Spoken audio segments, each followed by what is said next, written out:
But the most damaging misinformation was still to come. The Australian government don't want you to know the locations of their makeshift detention centres, manned by 24-hour security. They're in permanent lockdown. I didn't tell you that they're refugees. Yeah. But we spoke to them. Really, David? I seriously doubt it. That mysterious figure was filmed outside the Virginia Palms Motel last year. The interview was first broadcast in July 2010. I didn't tell you that they're refugees.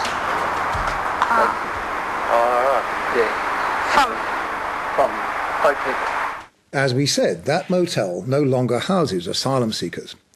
But this man was filmed in the last month or so in an entirely different location in Brisbane. Are you a refugee, are you? I came to Australia by boat.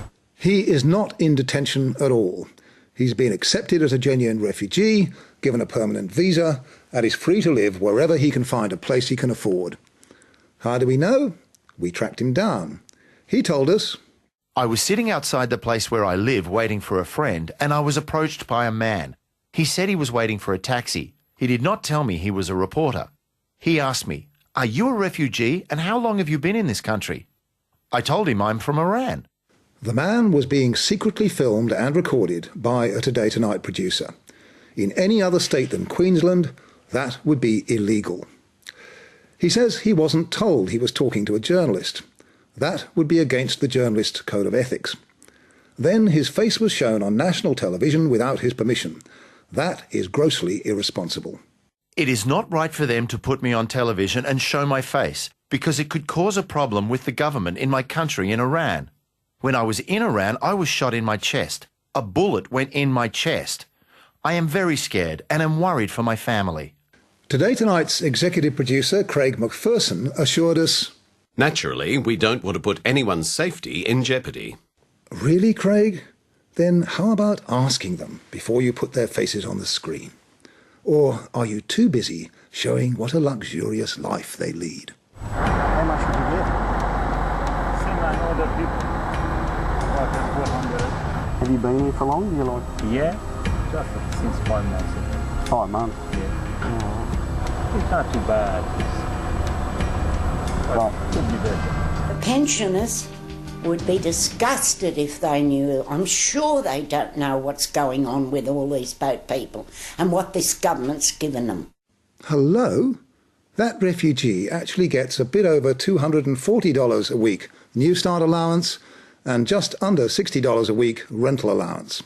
Normal benefits available through Centrelink to any Australian resident. Almost half his total income goes in rent. I pay $140 a week for a room. We have shared bathroom, shared kitchen and shared toilet. There are 14 other refugees living on the same floor. The lap of luxury, eh? But Today Tonight's entire report was aimed at fueling the myth that refugees are given extraordinary treatment. Well, what have they contributed to our country? Nothing. And they're giving them more money than we get. And where did Margaret Thomas get that idea? Well, she says from Today Tonight. She told us that the reporter had... He showed me on his phone the video of that bloke saying he got $400 a week. Now that just got me very angry. I didn't know he was getting $400 a fortnight. I think that's very sad and Channel 7 should not do that. I would have preferred to have been told the truth. Gee, so would we. Here's the truth. Asylum seekers in detention get no cash benefits. Once given visas, refugees, whether or not they arrive by boat, get the same Centrelink benefits as everyone else. Is it surprising that so many people are concerned about boat people when they're fed inflammatory nonsense like this by one of the most popular programs in Australia?